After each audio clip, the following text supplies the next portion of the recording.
Assalamualaikum warahmatullahi wabarakatuh. Alhamdulillah hari ini kita bertemu kembali di pertemuan ke-7.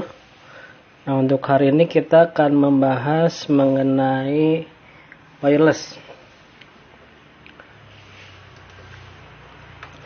Nah, wireless adalah setiap jenis jaringan komputer yang menggunakan koneksi data nirkabel untuk menghubungkan node jaringan.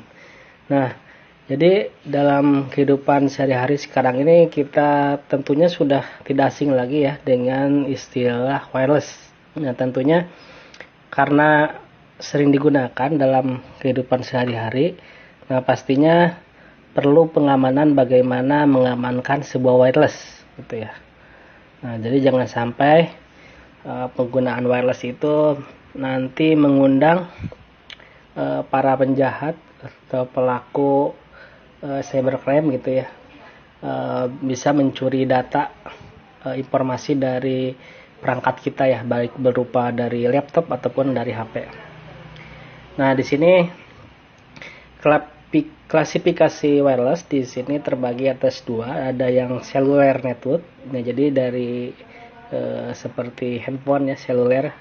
Nah, kemudian ada wireless ad hoc gitu ya, dari seperti access point ya, dari nah, kemudian di sini untuk cellular network, di sini jaringan seluler yang membutuhkan infrastruktur tetap bekerja. Nah, jadi dia harus terus bekerja ya kalau untuk seluler. Nah, di sini sebuah jaringan seluler terdiri dari infrastruktur yang tetap dan jumlah node mobile. Ponsel node terhubung ke infrastruktur tetap melalui link nirkabel. Jadi terhubung tanpa kabel ya, jadi lewat wireless. Nah, kita kan jalan-jalan kemanapun sekarang udah banyak wireless ya. Nah, kemudian mereka memungkinkan bergerak dari dalam kisaran satu base station ke luar jangkauan base station, dan mereka dapat pindah ke BTS lainnya. Nah, jadi bisa berpindah-pindah gitu ya. Kalau ibaratnya dari BTS misalkan sekarang di Tangerang. Nah, ketika kita berpindah misalkan berangkat ke Bandung, nah nanti BTS-nya akan berpindah gitu. Pemancarnya nanti akan berganti. Nah, kemudian di sini klasifikasi cellular network, di sini ada CDMA dan ada GSM ya. Nah, tapi yang populer sekarang ini banyak yang menggunakan mode GSM ya. Nah, ini sudah jarang ya yang CDMA. Jadi kebanyakan menggunakan GSM. Nah, ini bisa dilihat. Nah, di sini ada mobile device berarti handphone ya. Kemudian ada mobile device banyak ya. Nah, kemudian ada base station, yaitu pemancar ya, BTS ya. BTS. Jadi kita bisa dilihat gitu ya, dalam topologi cellular network. Nah, kemudian di sini CDMA, untuk CDMA ini kode division multiple access.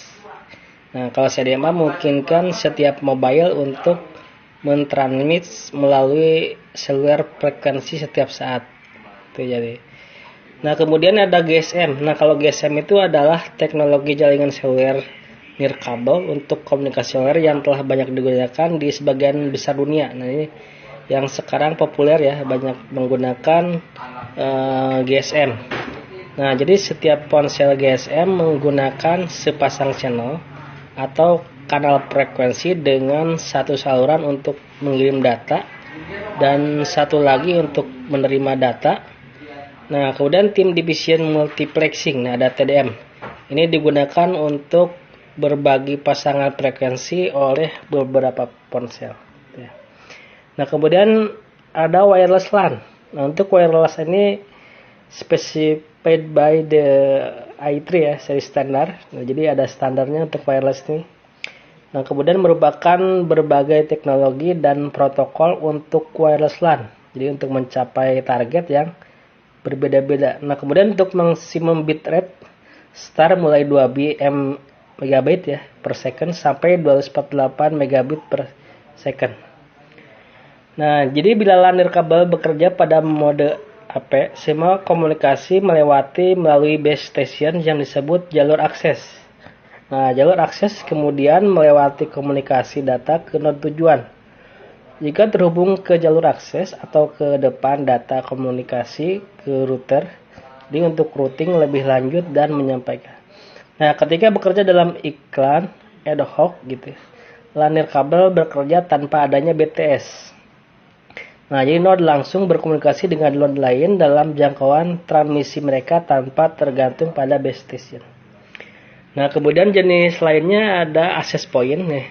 Access point biasanya udah lumrah ya, banyak dimiliki di rumah-rumah juga di secara pribadi ya, memiliki access point atau di jaringan yang kecil ya, skala kecil bisa memiliki access point nih. Cara kerjanya WLAN di access point ini semua komunikasi melalui sebuah station yang disebut access point. Nah, kemudian access point tersebut meneruskan komunikasi data ke tujuan. Nah, jadi ini sangat bergantung kepada access point untuk routing dan relay gitu ya. Nah, kemudian ada lagi yang ad hoc. Nah, jadi ad hoc itu host terkoneksi secara langsung secara wireless tanpa adanya access point. Nah, kalau ad hoc. Nah, protokol dalam LAN di sini hal yang penting dipahami dalam WLAN itu terjadi di layer 2. Ya, si model yaitu medium access control. Nah, ini terjadi baik di access point mode atau di ad hoc. Nah, jadi medium access itu kontrol bergantung pada protokol. Carrier Sensing Multiple Access Wide Solution. Nah, kemudian ada CSMA atau CA, jadi memungkinkan jaringan untuk mentransmit data pada saat jaringan idle dan menggunakan Ethernet Binary Expansion Backup untuk algoritma untuk menunggu retransmission pada saat terjadinya collision atau tabrakan data.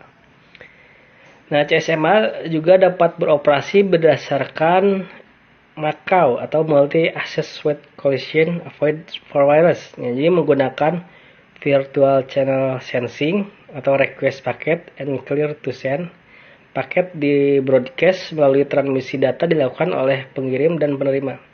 Nah, semua stasiun yang berada pada jangkauan akan tetap diam untuk menghindari gangguan dalam transmisi data. Nah, jadi untuk access point mode dan ad hoc jadi bisa dilihat, dan misalkan di sini pemancarnya satu ya, access point. Nah, jadi si mobile atau handphone atau PC ya, komputer bisa langsung terhubung dengan access point. Nah, untuk ad hoc jaringan kabel ad hoc yang terdistribusi yang bekerja tanpa infrastruktur tetap. Nah, kemudian setiap node jaringan bersedia untuk meneruskan paket jaringan untuk node jaringan yang lain. Nah, untuk karakteristik utama dari jaringan kabel ad hoc, jadi tidak memerlukan fixed infrastruktur untuk bekerja. Nah, node jaringan dalam jaringan kabel ad hoc dapat secara acak yang dikerahkan untuk membentuk jaringan kabel ad hoc. Nah, node jaringan akan meneruskan paket jaringan untuk node jaringan lainnya. Nah, kemudian wireless jaringan ad hoc dapat mengatur dirinya sendiri. Nah, untuk wireless jaringan ad hoc ini memiliki topologi jaringan yang dinamis. Jadi topologi jaringan yang dinamis itu bisa berubah ya. Jadi tidak tetap, beda ya. Kalau tetap itu kan statis. Jadi kalau jaringan tetap statis ya, seperti halnya seluler tadi ya. Seluler itu nanti dia menggunakan yang tetap. Nah, kalau ini menggunakan yang dinamis, jadi bisa berubah-ubah. Nah, kemudian ada wireless security encryption. Nah, di sini wireless equivalent privacy. Nah, ini dirancang untuk melindungi data linking level untuk transmisi dari kabel dengan menyediakan kerahasiaan, kontrol akses, dan integritas data untuk menyediakan yang aman antar perangkat mobile dan jalur akses dalam WLAN. Nah, jadi dalam access point wireless itu apalagi kalau kita menggunakan server, tentunya bisa diatur mode keamanannya, keamanan jaringannya bisa dari mulai passwordnya, username, kita bisa mengatur.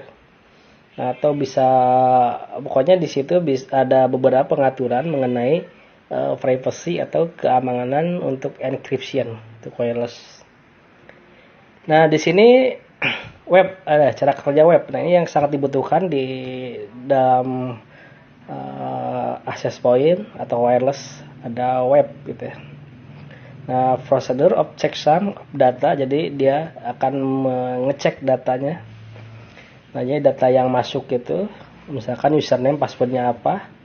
Nah, encrypt dan plain text-nya dia akan ngecek gitu ya, bisa dicek. Jadi encrypt kan sebelumnya masalah encrypt ya, plain text itu termasuk kategori kriptografi ya, kan sudah dipelajari di pertemuan sebelumnya. Nah, jadi yang pesan yang disembunyikan gitu ya. Ini di sini di web ada pesan menyembunyikan. Nah, kemudian checksum using RC4 stream. Zipper 40 bit, KND 24 bit gitu ya. Ada bisa checksumnya.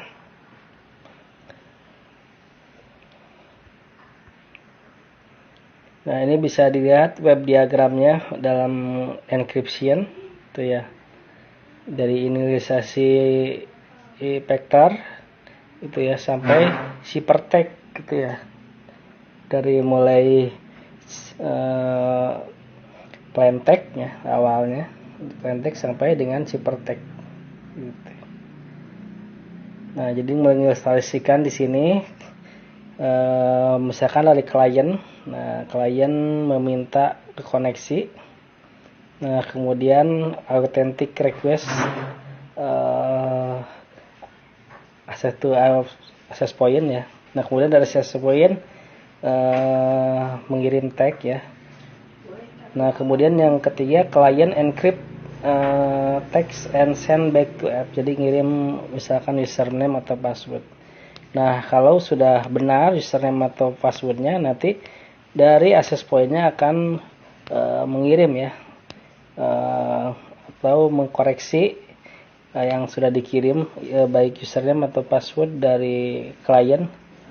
Nah, selanjutnya kalau sudah benar nanti klien bisa terkoneksi ke access point. Nah, di sini ada WPA and WPA2, WPA2 ya. Nah, lebih baik dari web, jadi menggunakan PSK, Free Share Key untuk koneksi. Nah, jadi lebih baik WPA2 ya. Di sini menggunakan lebih bagus ya yang WPA. Nah, cara kerja WPA di sini bisa dilihat itu ya. Ilustrasian seperti ini dari WPA ke server. Nah, kalau WPA2 jadi secara keseluruhan hampir sama dengan WPA. Nah, WPA itu menggunakan advanced encryption. Nah, kemudian AES itu block zipper yang dapat diaplikasikan ke fixed length of data block.